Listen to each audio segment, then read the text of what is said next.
Assalamualaikum warahmatullahi wabarakatuh. Perkenalkan, saya Rosif Samsudin dari Magister Manajemen Universitas Negeri Jakarta. Baik, di kesempatan kali ini saya akan mempresentasikan terkait dengan Integrated Marketing Communication atau yang dikenal dengan IMC di era digital. Oke, next. Oke, baik. Sebelum saya menjelaskan tentang apa itu IMC gitu kan, ini saya akan memaparkan dulu nih terkait dengan komunikasi pemasaran gitu. Ada beberapa pendapat dari salah satu tokoh, salah satunya adalah dari Wayne Delozi gitu. Dia menyebutkan bahwa komunikasi pemasaran adalah dialog berkelanjutan antara penjual dan pembeli di dalam pasar. Nah, kemudian untuk pendapat yang kedua dari William J. Nichols ini menggambarkan bahwa komunikasi pemasaran sebagai pertukaran informasi dua arah dan persuasi yang memungkinkan proses pemasaran berjalan lebih efektif dan juga efisien. Oke, terus kemudian untuk IMC sendiri ini menurut Coulter dan Armstrong menyebutkan bahwa IMC merupakan konsep di mana sebuah perusahaan ini mengintegrasikan dan juga mengkoordinasikan berbagai saluran komunikasi untuk menyampaikan pesan yang jelas, konsisten, dan meyakinkan mengenai perusahaan dan juga produknya. Nah, hal ini tuh membantu menciptakan keselarasan dalam pesan yang disampaikan kepada konsumen. Oke, sementara itu William F. Arens mendeskripsikan IMC sebagai proses membangun dan memperkuat hubungan yang saling mengembangkan serta mengkoordinasikan program komunikasi strategis di mana tujuannya adalah untuk memungkinkan konsumen melakukan koneksi yang bermakna dengan perusahaan atau merek produk melalui berbagai media komunikasi yang digunakan. Nah, kemudian menurut Theodore Levitt ini dalam bukunya Innovation in Marketing, dia ini memperkenalkan konsep koordinasi dan integrasi ke dalam berbagai kegiatan promosi. Nah, Levitt ini menyoroti pentingnya bagi sebuah organisasi untuk memahami bahwa koordinasi dan integrasi dari berbagai elemen promosi serta kegiatan pemasaran lainnya itu sangatlah penting dalam berkomunikasi dengan audiensnya. Nah, dengan melakukan hal ini, organisasi dapat menciptakan keselarasan dan juga konsistensi dalam pesan yang disampaikan kepada halayaknya. Oke, next. Kemudian untuk IMC sendiri ini bisa terbagi di dalam 4 tingkatan yang berbeda. Yang pertama terkait dengan integrasi horizontal. Ini tuh melibatkan koordinasi seluruh tindakan pemasaran yang relevan seperti packaging, harga, promosi penjualan, dan distribusi itu dengan tentunya dengan kampanye komunikasi di mana tujuannya adalah untuk mencapai dampak maksimal pada pelanggan dengan pesan yang konsisten di berbagai sudut pemasaran. Terus kemudian terkait dengan integrasi vertikal ini di mana tujuan komunikasi ini diselaraskan dengan tujuan tingkat tinggi yang membimbing strategi pemasaran perusahaan secara keseluruhan gitu. Di mana pesan yang disampaikan ini itu terkait erat dengan tujuan dan juga identitas perusahaan itu sendiri. Terus kemudian yang ketiga terkait dengan integrasi internal ini melibatkan berbagai informasi yang relevan dari departemen-departemen yang berbeda yang ada di dalamnya gitu seperti departemen pengembangan produk misalnya, riset pasar, penjualan dan juga layanan pelanggan. Nah, hal ini tuh dilakukan dengan tim komunikasi untuk menciptakan kampanye yang efektif dan efisien dari segi biaya dengan memanfaatkan pengetahuan internal yang luas. Terus kemudian terakhir terkait dengan integrasi eksternal. Ini fokusnya itu lebih kepada mengkoordinasi ya aktivitas komunikasi perusahaan dengan rekan eksternalnya seperti agen iklan, media sosial, agensi, humas, penyelenggara acara, dan rekan lain yang terlibat dalam penyelenggaraan kampanye. Nah, hal ini tuh bertujuan untuk memastikan pesan yang disampaikan ini konsisten dan efektif gitu di seluruh platform komunikasi eksternalnya. Next. Nah, untuk IMC sendiri itu di era digital itu ada banyak ya. Di sini saya klasifikasikan menjadi beberapa. Ada advertising, online communication, social media, mobile communication, event and experiences, word of mouth, ada juga e-worm, terus publicity dan public relation dan juga yang terakhir ada packaging. Next.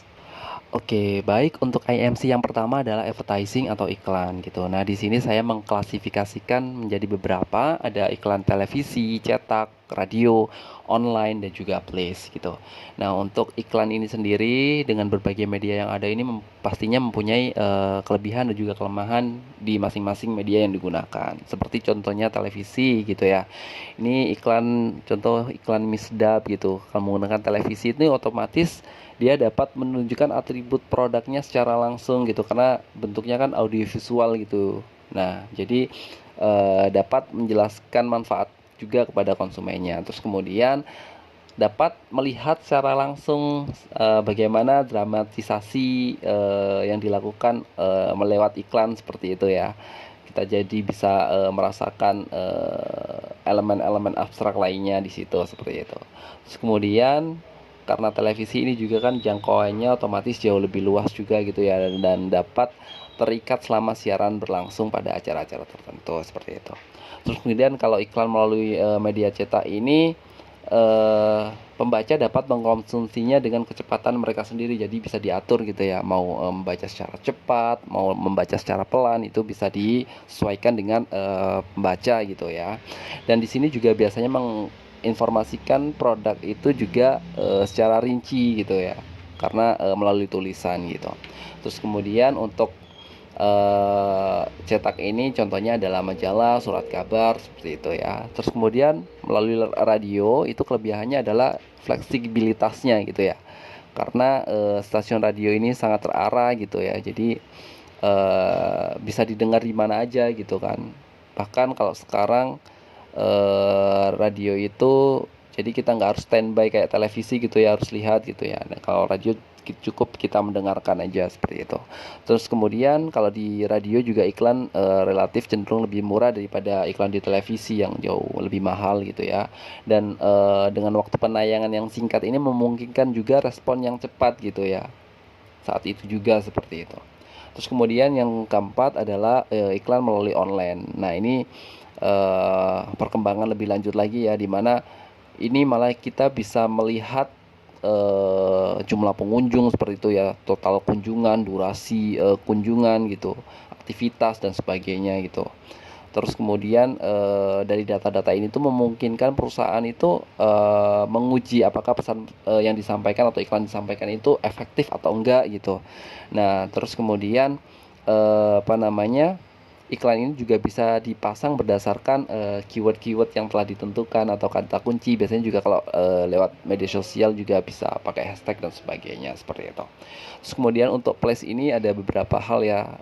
Ada billboard, misalnya dipasang-pasang di jalan-jalan gitu ya. Ada juga public space. Terus ada juga product placement, jadi kayak penempatan produk di rak Indomaret, Alfamart gitu. Itu juga penting gitu ya. Dimana biasanya promo-promo kan juga dicantumkan di situ. Ada labelingnya biasanya harga promo untuk Jumat, Sabtu, Minggu seperti itu dan sebagainya. Terus kemudian ada juga point of purchase gitu. Oke, next. Oke, baik. Selanjutnya adalah komunikasi online. Nah, kalau komunikasi online sendiri ini saya bagi menjadi dua. Yang pertama terkait dengan website, yang kedua adalah online traffic gitu. Untuk website sendiri ini di mana perusahaan-perusahaan pada era saat ini itu banyak juga menggunakan situs web gitu ya, di mana ini dapat memudahkan gitu dan menarik secara fisik karena dapat memfasilitasi penjualan gitu. Nah, kalau di web sendiri ini ada beberapa faktor yang harus diperhatikan. Salah satunya ini ada contoh, ini adalah website dari ProDesign gitu ya. Dimana tata letaknya harus diperhatikan, jenis huruf atau fontnya, terus koordinasi warna juga dapat membantu dalam hal ini gitu. Jadi bagaimana kita bisa membuat tampilan yang semenarik mungkin dalam website tersebut sehingga dapat menarik atau customer untuk datang ke web kita seperti itu. Kemudian yang kedua terkait dengan online traffic. Nah, kalau online traffic ini sendiri itu ada dua di sini terkait dengan SEO dan juga SEM gitu. Nah, kalau SEO sendiri ini merupakan upaya untuk meningkatkan kemungkinan bahwa tautan merek muncul sejauh mungkin di hasil pencarian organik gitu ya, tanpa pembayaran ketika konsumen mencari istilah terkait gitu. Jadi kayak menggunakan keyword-keyword gitu ya. Terus kemudian untuk SEM sendiri ini melibatkan pembayaran perusahaan kepada mesin pencari untuk menampilkan tautan dalam hasil pencarian kata kunci tertentu yang sesuai dengan minat konsumen. Nah, ini tuh melibatkan iklan yang ditempatkan di mesin pencari untuk memperoleh exposure yang lebih besar seperti itu. Next. Oke, baik, kemudian terkait dengan media sosial gitu ya. Nah, media sosial ini sendiri merupakan komponen penting dalam pemasaran digital. Nah, media sosial ini memungkinkan konsumen untuk berbagi teks, gambar, audio, dan juga video dengan sesama dan juga perusahaan dan sebaliknya gitu. Ini di sini saya bagi menjadi 4, ada komunitas online, ada blog, ada jaring sosial, dan juga ada ulasan pelanggan. Nah, untuk komunitas online ini itu ada berbagai macam bentuk gitu ya. Beberapa dibuat oleh konsumen tanpa kepentingan komersial, sementara yang lain itu ada juga yang disponsori langsung oleh perusahaan. Ini misalnya ada contoh nih, kalau di sini saya gambarkan adalah forum diskusi produk Apple yang menjadi sumber informasi bagi konsumen setelah masa garansi berakhir. Terus kemudian yang kedua terkait dengan blog atau jurnal online yang terus diperbarui. Nah, ini banyak blog juga ya yang digunakan oleh konsumen untuk memberikan ulasan produk dan juga pengalaman pribadi mereka. Nah, hal ini itu saya contohkan ada blognya dari Samsung gitu ya. Nah, terus kemudian ini terkait dengan social network atau jaringan sosial. Ini ada Facebook, Instagram, Twitter, dan sebagainya, yang mana mereka ini mempunyai kekuatan yang besar dalam pemasaran konsumen dari bisnis ke bisnis, di mana pemasar harus berusaha menarik perhatian dari jaringan sosial yang bersifat komersial seperti itu. Terus kemudian yang terakhir dengan ulasan pelanggan, ini dapat sangat mempengaruhi preferensi ya, di mana keputusan pembelian konsumen ini dipengaruhi oleh opini dan rekomendasi online dari konsumen lainnya. Nah, ulasan positif dan negatif ini memiliki dampak yang berbeda dan konsumen juga dapat dipengaruhi oleh norma-norma orang lain seperti itu. Next.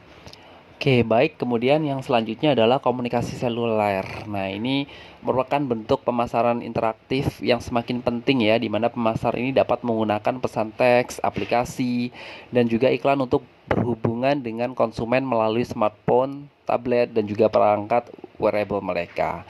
Nah, salah satu daya tarik utama dari bentuk pemasaran interaktif ini adalah memungkinkan pemasar untuk personalisasi pesan berdasarkan data demografi, geolokasi, dan perilaku konsumen gitu.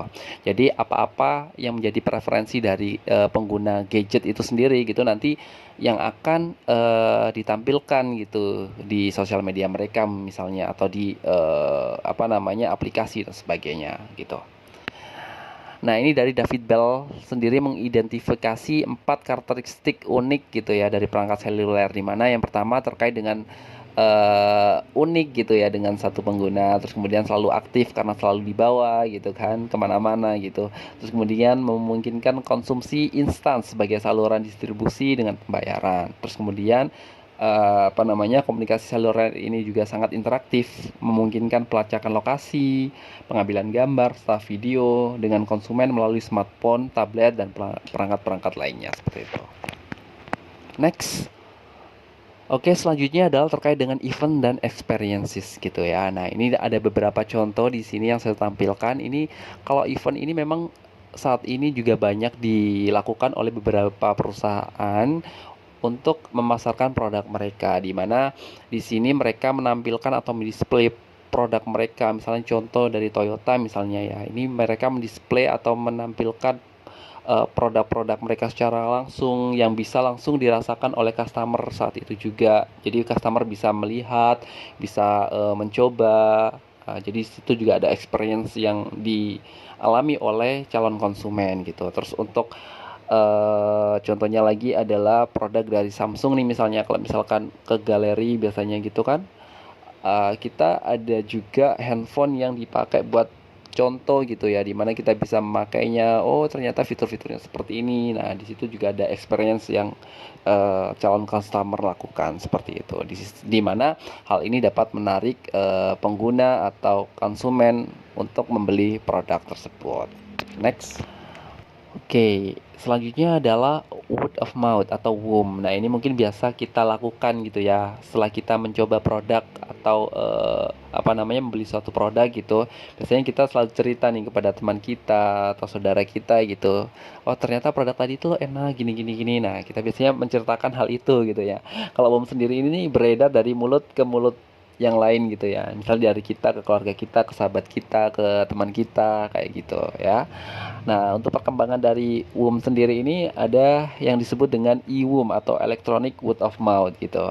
Nah, biasanya ini terjadi terutama di situs media sosial juga gitu ya. Di mana biasanya kan di sana kita dapat bertukar informasi gitu. Biasanya ada misalnya dicontoh di sebuah postingan produk gitu, biasanya ada komentar-komentar yang ada. Nah, dari situ istilahnya kayak kita dapat, oh ternyata ulasan produk ini seperti ini ya. Nah, jadi kita tahu sebelum kita mencoba produk itu gitu. Karena sudah ada yang mengalami seperti itu ya. Jadi bisa dapat menjadi referensi bagi kita yang mau membeli produk tersebut seperti itu. Next. Oke, selanjutnya terkait dengan publisitas. Ini memiliki beberapa keunggulan gitu ya, di mana publisitas ini biasanya gratis gitu ya. Meskipun pengiklan mungkin harus membayar agent untuk mendapat liputan media, pengiklan tidak membayar biaya media itu sendiri gitu biasanya. Terus kemudian selain itu sumber pesan adalah pihak ketiga, bukan perusahaan itu sendiri. Nah, publisitas ini lebih kredibel dan lebih mungkin mempengaruhi audiens target gitu ya. Nah, biasanya kalau publisitas ini digunakan untuk beberapa hal nih, misal nih contoh untuk meluncurkan produk baru, memposisikan ulang produk yang sudah matang, membangun minat pada kategori produk, mempertahankan produk dalam krisis. Terus bisa juga digunakan sebagai membangun citra perusahaan yang lebih baik. Lanjut. Oke, selanjutnya terkait dengan public relation atau humas. Nah, ini biasanya ada beberapa hal ya yang dilakukan. Salah satunya adalah publikasi, termasuk laporan tahunan, brosur, bikin artikel, buletin, majalah perusahaan, dan sebagainya. Terus biasanya juga ada event juga di mana perusahaan dapat menarik perhatian melalui konversi pers, seminar, kontes dan lainnya. Terus kemudian berita. Nah, ini adalah salah satu tugas utama profesional PR ini ya, menemukan atau menciptakan berita positif tentang perusahaan, produk dan orangnya serta menyebarkannya kepada media massa. Terus kemudian pidato, di mana eksekutif perusahaan dapat memberikan pidato di berbagai acara.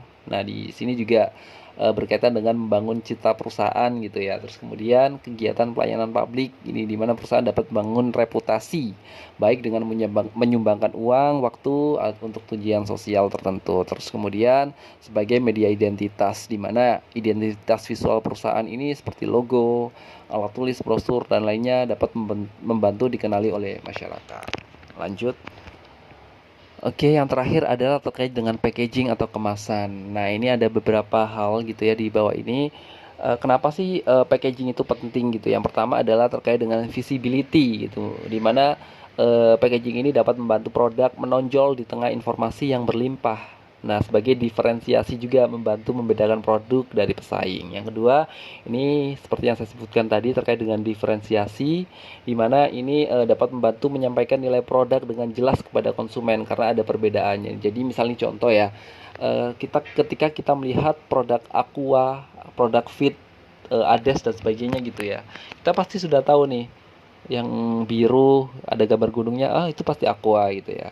Atau misalkan yang merah-merah, oh itu pasti produk Fit. Nah, kayak gitu-gitu. Seperti itu ya. Terus yang terakhir adalah transparansi, di mana kemasannya efektif ini dapat mempengaruhi keputusan pembelian dengan cepat, terutama karena pembeli bereaksi terhadap kemasan produk saat melakukan pembelian. Jadi misalnya contoh, kalau kita lihat ada produk yang kemasannya itu menarik, pasti kita juga akan tertarik untuk membeli produknya gitu. Oke, demikian presentasi dari saya. Mungkin banyak kurangnya, saya mohon maaf jika ada salah kata atau salah penjelasan atau kurang lengkap penjelasannya karena waktunya juga terbatas. Karena sebenarnya IMC ini adalah pembahasan yang sangat luas sekali dan harus dibahas secara detail memang seperti itu ya. Namun karena keterbatasan waktu saya menjelaskan, jadi eh, segitu aja yang bisa saya jelaskan. Semoga dapat menjadi pencerahan buat teman-teman semuanya. Oke, terima kasih. Assalamualaikum warahmatullahi wabarakatuh.